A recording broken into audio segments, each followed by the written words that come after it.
Bom, pessoal, agora a gente vai estudar a nossa última técnica, né? Eletroanalítica, que é a voltametria, certo? Só que tem um detalhe que a voltametria, quando ela é usada com um eletrodo de mercúrio, ela pegou uma importância tão grande, uma aplicabilidade tão grande assim, né? Da voltametria, que ela acabou ganhando um outro nome, chamado polarografia, certo? Então, parece que são duas técnicas, né? Mas eu já deixo bem claro aqui que é uma técnica só, chamada voltametria, certo? E uma parte da voltametria, não é que eu vou dizer uma parte, é um jeito de montar a voltametria que quando o eletrodo de trabalho é com mercúrio, aí isso é chamado de polarografia. E aí abre todo um leque assim de possibilidades, né? Que a gente vai estudar separado as duas. Mas, repito, é uma técnica só, voltametria, tá? Então vamos lá para o nosso material aqui, materialzinho sobre voltametria. O que é voltametria? É a gente medir a corrente elétrica gerada após uma reação da eletrólise. Só que essa reação ela foi forçada porque a gente ficou alterando o potencial dos eletrodos. Ou seja, a gente proporcionou um potencial de interesse em que o analito vá lá no eletrodo e se descarregue, entendeu? Não foi uma coisa espontânea, não é o analito assim, enxerga aquele eletrodo e se descarrega. Não, não é. Esse eletrodo estava carregado num potencial, né? Então a gente força para que a reação aconteça e depois a gente mede a corrente elétrica que aconteceu quando se teve a eletrólise ali, né? Então é isso que é a voltametria, certo?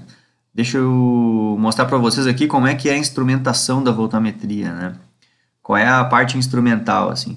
A gente vai precisar sempre ter três eletrodos. Existem três eletrodos e esses eletrodos eles são coordenados, digamos assim, quem é que manda ficar, qual é o aparelho que faz com que o eletrodo fique no potencial, qual é o aparelho que faz com que o eletrodo fique no outro potencial, sabe? Isso aí é um aparelho chamado potenciostato. Bom, até essa altura do campeonato aqui eu não tinha falado dele, né? Mas ele é usado para muitas outras coisas, tudo que a gente já estudou aqui muita coisa que a gente já estudou aqui de eletroquímica era esse aparelhinho aqui que regia os potenciais, era ele que media a corrente, sabe? Lembra daqueles desenhos que aparece um aparelhinho que mede corrente, um mede potencial? Parece que tu tem que comprar dois aparelhos, né? Mas não, na verdade quem trabalha com eletroquímica, todo mundo tem esse tipo de aparelho aqui, ó, que é o potenciostato. Lá ele faz tudo, ele mede potencial, ele mede corrente, ele mede resistência, onda resistente, mil e uma coisa que nem eu sei, eu acho, né? É bem completo aqui esse aparelho aqui. Ele é, como é que eu vou dizer, acho que quase que todas as possibilidades que tu pode imaginar assim já está pronta naquele aparelho ali para tu trabalhar, né? Então todo o usuário como é que eu vou dizer, o usuário da eletroquímica e também o pesquisador, né, que desenvolve novos eletrodos, porque muito da pesquisa é desenvolver novos eletrodos, né, cada vez mais seletivos. Então todos esses pesquisadores e tudo mais, eles usam esse potenciostato. São aparelhos bem versáteis, né? A gente é que escolhe o que quer fazer ali, certo? Bom, o que são esses eletrodos, né? A principal coisa aqui é entender os eletrodos. Um eletrodo é o eletrodo de trabalho. Isso aqui não preciso dizer porque eu já tinha explicado antes. Então todo mundo já sabe o que é o eletrodo de trabalho. É o eletrodo onde o fenômeno químico que acontecer nele, essa informação de corrente elétrica, a gente vai se interessar nesse valor de corrente. O outro eletrodo é um eletrodo de referência. Por quê? Porque o eletrodo de referência, a corrente, o potencial dele é muito baixo, certo? O potencial dele não é potencial baixo, o potencial dele praticamente não muda. E ele não é polarizável. E a corrente que passa pelo eletrodo de referência é muito baixinha também.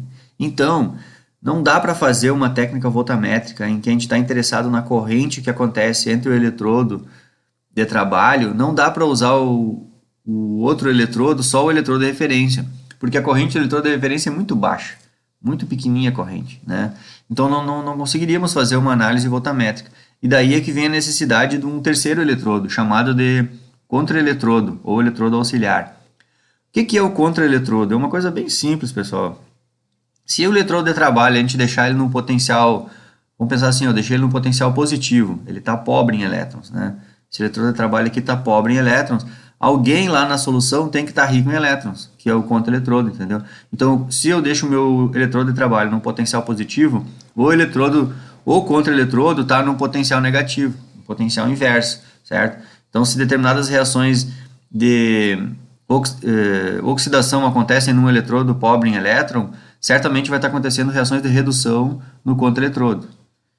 Em outras palavras, eu posso dizer que o contra-eletrodo existe aqui no sistema para que o eletrodo de trabalho fique num potencial, né? Então, se a gente escolher que o eletrodo de trabalho vai ficar, vamos mudar o exemplo aqui, eu quero que o eletrodo de trabalho fique num potencial negativo, rico em elétrons. Então, algum eletrodo tem que estar pobre em elétrons lá. Então, o eletrodo só existe para isso, para que se acontecer, lembrem, se acontece uma oxidação, também tem que acontecer uma redução. Então, se alguém se oxida ou se reduz no eletrodo de trabalho, outro alguém lá na solução se oxida ou se reduz no contra-eletrodo. O interessante aqui é que o potenciostato ele vai ignorar a corrente que vem do contra-eletrodo. A gente vai sempre trabalhar com o valor da corrente que vem do eletrodo de trabalho, entenderam? Então, o contra-eletrodo está ali para possibilitar que as reações aconteçam. Mas a corrente que a voltametria pega para a gente trabalhar lá e interpretar e assim for, né, usar nas curvas de calibração, é a corrente que vem do eletrodo de trabalho e não a corrente que vem do contra-eletrodo, certo? É isso aí. Até normalmente as células têm esse formato cônico aqui, é um vidrinho com fundo cônico, né, até para não usar muito volume, né? Se fosse tipo um becker, até poderia ser um becker, mas aí a gente precisa de muito volume da amostra. Então isso aqui geralmente é construído assim para a gente não necessitar um volume muito grande de solução, né? Não que nem tudo sempre é toda a amostra, a gente pode ter uma solução aqui e jogar uma quantidade menor de amostra, né? Mas geralmente as células têm esse formato aqui. Eu até catei na internet aqui, né? Aqui, ó, na página da Metron, eu catei aqui os potenciostatos da Metron, né? Que aqui vocês vão ver é um potenciostato de última geração, né? Esse aqui, ó, última geração. Mas mesmo de última geração, essa parte principal, a célula ali onde é feita a reação, ela praticamente não muda. Ela vai modernizando um pouquinho o design, o formato das coisas. Mas essa lógica aqui é muito antiga, pessoal. Essa lógica aqui, o vidrinho cônico. Só do que eu conheço, eu já conheço a partir da década de 80 e é a mesma lógica, né? Só muda o design, mais moderninho, alguma coisinha, né? Mas é a mesma lógica aqui, a construção, os 3 eletrodos estão vendo lá, a célulazinha aqui, toda a parte química da coisa acontece aqui. O que é essa estação aqui? Essa estação aqui é ela que faz o controle eletrônico aqui, ela mede, se tu quer, ela mede a corrente, ela aplica um potencial, ela faz tudo, né? Com esse aparelho aqui tu usa para muita coisa. E eu digo que esse aparelho aqui é dele de última geração porque ele já é interfaceado com o software. Então, os aparelhos que muitos eu conheci, né, que não tinham interface com o computador, né, não existia. Então, os aparelhos, tu tinha um monte de botão nele, cheio de reloginho e coisa arada, e a gente apertava todos os aparelhos do botão aqui, e ele dava um sinalzinho na tela, como por exemplo aqui, e a gente tinha que anotar isso no papel. E depois, se quer fazer gráfico, fazer a primeira derivada do gráfico, vai fazer na mão ou depois que veio o Excel, né? Essas coisas aqui são muito mais velhas que o que é Excel, né? Planilha de Excel, por exemplo. Então, muita gente suou usando isso aqui, medindo, anotando no papel, fazendo cálculo no calculador, né? E hoje em dia não, por isso que eu digo que é de última geração. Ele já é uma estaçãozinha de trabalho, tu vai conectar os fios de acordo com o que se quer fazer aqui, né? Ele faz muita coisa, um aparelho desse faz muita coisa. E ele já é interfaceado no computador, então tu já tem toda a parte de trabalhar com os resultados também já está tudo pronto ali já, porque também já se sabe mais ou menos o que tem que fazer com os resultados, né? Então isso já deve vir tudo já no próprio software do aparelho, né? Entenderam? Então é um facilitador da vida, né, de quem trabalha com eletroquímica. E aqui é o ápice aí, eu acho, né? Talvez que essa marca que é uma marca muito boa, talvez seja um dos mais caros que exista, né? Mas é um dos melhores, certamente. É uma marca muito, é um padrão de qualidade assim na eletroquímica, é essa marca aí.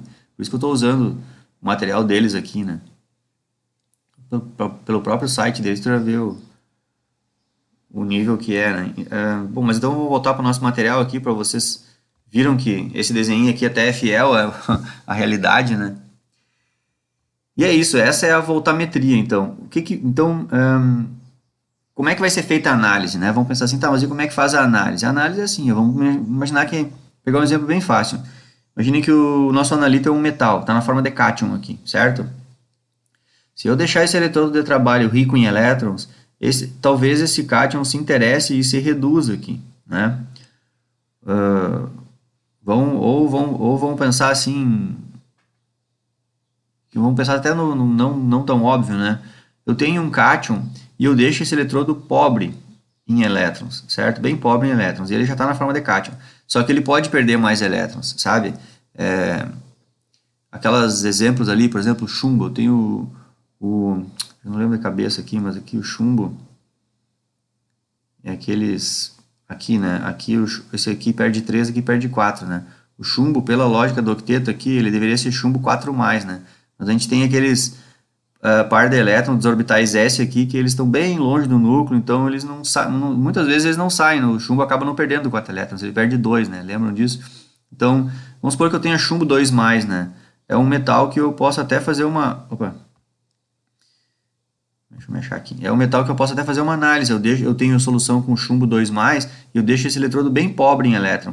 Numa dessa, o chumbo, quando ele se oxidou e virou chumbo 2+, aqueles 2 elétrons do orbital S ele não perdeu. Mas se ele encontrar um eletrodo bem pobre em elétrons, pode ser que ele entregue os 2 elétrons dele e vire chumbo 4+, entendeu? Então isso vai gerar uma corrente elétrica aqui. O chumbo entregou 2 elétrons nesse eletrodo. Essa corrente elétrica, o potenciostato vai ler. E ele vai comparar essa corrente com a corrente que vem do eletrodo de referência.